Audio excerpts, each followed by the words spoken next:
যে কোনো কোম্পানিতে বিনিয়োগ করার আগে আমরা প্রায়ই শুধু তার শেয়ারের দাম দেখি, তাই না? কিন্তু একবার ভেবে দেখেছেন এই দামের পেছনে কোম্পানির আসল স্বাস্থ্যটা আসলে কেমন? আজ আমরা ঠিক এটাই বিশ্লেষণ করব। চলুন একটা কোম্পানির সত্যিকারের আর্থিক শক্তি বোঝার চেষ্টা করি, তার সম্পদ আর দায় বিশ্লেষণ করে। আর হ্যাঁ, শুরু করার আগে একটা কথা, আমাদের এই বিশ্লেষণ যদি আপনার ভালো লাগে তাহলে একটা লাইক দিয়ে আমাদের উৎসাহিত করবেন। আপনার যে কোনো মতামত কমেন্টে জানাতে পারেন এবং সাবস্ক্রাইব করে আমাদের সাথেই থাকুন। আর সর্বশেষ আপডেট পেতে আমাদের হোয়াটসঅ্যাপ গ্রুপে যোগ দিতে পারেন। আপনার এই সাপোর্টটুকুই আমাদের জন্য অনেক বড় অনুপ্রেরণা। তো মূল প্রশ্নে ফেরা যাক, কোনো কোম্পানির শেয়ার কেনার কথা ভাবার সময় এর আসল স্বাস্থ্যটা কি পরীক্ষা করে দেখা হয়? দেখুন, অনেকেই হয়তো শুধু শেয়ারের দামের ওঠানামা দেখেই সিদ্ধান্ত নেন, কিন্তু একজন স্মার্ট বিনিয়োগকারী হিসাবে কোম্পানির ভেতরের খবরটা জানা কিন্তু ভীষণ জরুরি। আর এই ভেতরের খবর জানার জন্য সবচেয়ে শক্তিশালী যে টুলটা আছে সেটা হলো কোম্পানির ব্যালেন্স শিট। এটাকে আমরা বলতে পারি কোম্পানির একটা ফিনান্সিয়াল এক্স-রে। ঠিক যেমন এক্স-রে আমাদের শরীরের ভেতরের একটা পরিষ্কার ছবি দেখায়, ব্যালেন্স শিটও কিন্তু একটা কোম্পানির আর্থিক অবস্থার একদম স্পষ্ট একটা চিত্র তুলে ধরে। এই এক্স-রের দুটো প্রধান অংশ, একটা হলো সম্পদ বা অ্যাসেটস, আর একটা হলো দায় বা লায়াবিলিটিস। খুব সহজ ভাষায় যদি বলি, অ্যাসেটস হলো সেই সব জিনিস যা কোম্পানির নিজের, আর লায়াবিলিটিস হলো কোম্পানির দেনা, মানে যা কিছু কোম্পানিকে অন্যদের পরিশোধ করতে হবে। চলুন তাহলে প্রথমে কোম্পানির শক্তির উৎস মানে এর অ্যাসেটস বা সম্পদ নিয়ে একটু বিস্তারিত কথা বলা যাক। তাহলে অ্যাসেট জিনিসটা ঠিক কি? অ্যাসেট হলো কোম্পানির মালিকানাধীন এমন যে কোনো রিসোর্স যা থেকে ভবিষ্যতে টাকা আসবে বা অর্থনৈতিক সুবিধা পাওয়া যাবে। এটাই কিন্তু কোম্পানির ব্যবসা চালাতে আর লাভ বাড়াতে সাহায্য করে। এখন এই অ্যাসেটকে আমরা মূলত দুই ভাগে ভাগ করতে পারি। প্রথমটা হলো কারেন্ট অ্যাসেট, মানে চলতি সম্পদ। এগুলোকে এক বছরের মধ্যেই খুব সহজে ক্যাশ বা নগদে পরিণত করা যায়। আর দ্বিতীয়টা হলো নন কারেন্ট অ্যাসেট বা স্থায়ী সম্পদ। এগুলো হলো দীর্ঘমেয়াদী রিসোর্স যা অত সহজে ক্যাশ করা যায় না। চলুন আমাদের দেশের কিছু কোম্পানির উদাহরণ দেখি, তাহলে ব্যাপারটা আরও পরিষ্কার হবে।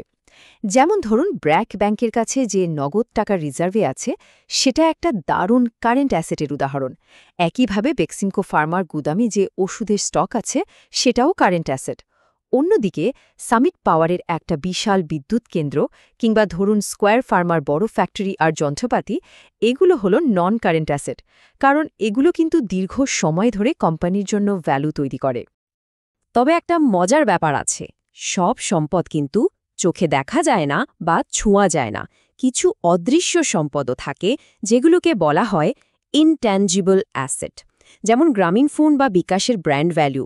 ভাবুন তো, এই নামটার কারণেই তাদের কত ব্যবসা হয়। এই ব্র্যান্ডটাই তাদের জন্য একটা বিরাট সম্পদ।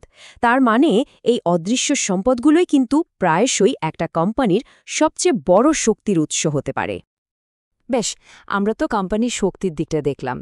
এবার চলুন ব্যালেন্স শিটের অন্য পিঠটা দেখি, মানে কোম্পানির আর্থিক বাধ্যবাধকতা বা লায়াবিলিটিস। লায়াবিলিটি হলো একটা কোম্পানির আর্থিক ঋণ বা দেনা, মানে ব্যবসা করতে গিয়ে যে ধারগুলো করতে হয় সেটাই লায়াবিলিটি। সহজ কথায় এটা হলো সেই টাকা যা কোম্পানিকে আজ হোক বা কাল অন্যদের পরিশোধ করতেই হবে। অ্যাসেটের মতোই লায়াবিলিটিসকেও দুটো ভাগে ভাগ করা হয়। একটা হলো কারেন্ট লায়াবিলিটিস বা চলতি দায়, মানে যে দেনাগুলো এক বছরের মধ্যেই শোধ করতে হবে। আর অন্যটা হলো নন কারেন্ট লায়াবিলিটিস বা দীর্ঘমেয়াদী দায়, যেগুলো পরিশোধ করার জন্য এক বছরের বেশি সময় পাওয়া যায়। যদি উদাহরণ দিই, ধরুন কোনো কোম্পানি প্রতিদিনের খরচ চালানোর জন্য ব্যাংক থেকে একটা স্বল্পমেয়াদী লোন নিল, ওটা হলো কারেন্ট লায়াবিলিটি। আবার কাঁচামাল কেনার পর সাপ্লায়ারকে যে টাকাটা দিতে হবে সেটাও কিন্তু কারেন্ট লায়াবিলিটি। অন্যদিকে একটা নতুন ফ্যাক্টরি বানানোর জন্য কোম্পানি যদি দীর্ঘমেয়াদী বন্ড ছাড়ে তবে সেটা হবে নন কারেন্ট লায়াবিলিটি। আচ্ছা, আমরা অ্যাসেট আর লায়াবিলিটিস তো আলাদাভাবে বুঝলাম, কিন্তু আসল মজাটা হলো যখন এই দুটোকে একসাথে রেখে পুরো ছবিটা দেখা হয়।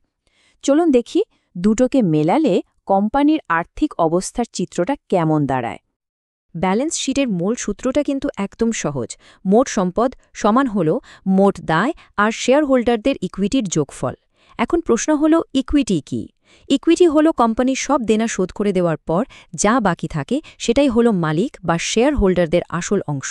এই উদাহরণে দেখুন, কোম্পানির ১০০ কোটি টাকার সম্পদ থেকে ৬০ কোটি টাকার দেনা বাদ দিলে যে ৪০ কোটি টাকা থাকে সেটাই হলো ইকুইটি, মানে এটাই শেয়ার হোল্ডারদের প্রকৃত মালিকানা। এই চার্টটা দেখলেই কিন্তু একটা সুস্থ কোম্পানির ছবিটা চোখে ভাসে। খেয়াল করুন, এখানে অ্যাসেটের বারটা লায়াবিলিটিজের বারের চেয়ে কতটা বড়। এর মানে খুব সিম্পল, কোম্পানির কাছে তার সব দেনা শোধ করার পরেও যথেষ্ট পরিমাণ সম্পদ বেঁচে থাকবে। তাহলে আজকের আলোচনার সবচেয়ে গুরুত্বপূর্ণ শিক্ষাটা কি? একটা কোম্পানিকে তখনই আর্থিকভাবে শক্তিশালী বলা যাবে যখন তার মোট সম্পদের পরিমাণ মোট দায়ের চেয়ে অনেক বেশি থাকবে। একজন বিনিয়োগকারীর জন্য এটাই কিন্তু একটা বড় পজিটিভ সাইন, যা কোম্পানির ঝুঁকির মাত্রা বুঝতেও সাহায্য করে। এখন যেহেতু আমরা মূল বিষয়গুলো জেনে গেছি, চলুন দেখি এই জ্ঞানটাকে আমাদের পরের বিনিয়োগের সিদ্ধান্তে কিভাবে কাজে লাগানো যেতে পারে। কাজটা কিন্তু একদম সহজ, মাত্র ৩টা স্টেপ। প্রথমে যে কোম্পানির শেয়ার নিয়ে ভাবছেন, ঢাকা স্টক এক্সচেঞ্জের ওয়েবসাইট থেকে তার লেটেস্ট অ্যানুয়াল রিপোর্টটা ডাউনলোড করুন। এরপর রিপোর্টের ভেতরে ব্যালেন্স শিট স্টেটমেন্টটা খুঁজে বের করুন। আর সবশেষে টোটাল অ্যাসেটস আর টোটাল লায়াবিলিটিজ এই দুটো সংখ্যার তুলনা করুন। ব্যাস, এখন তো কোম্পানির ভেতরের চিত্র দেখার কৌশলটা আপনার জানা হয়ে গেল। তাহলে এবার ভাবুন তো, কোন কোম্পানির আর্থিক এক্স-রে আপনি সবার আগে করতে চান? আপনার পছন্দের কোম্পানির নামটা কমেন্ট করে আমাদের জানাতে পারেন।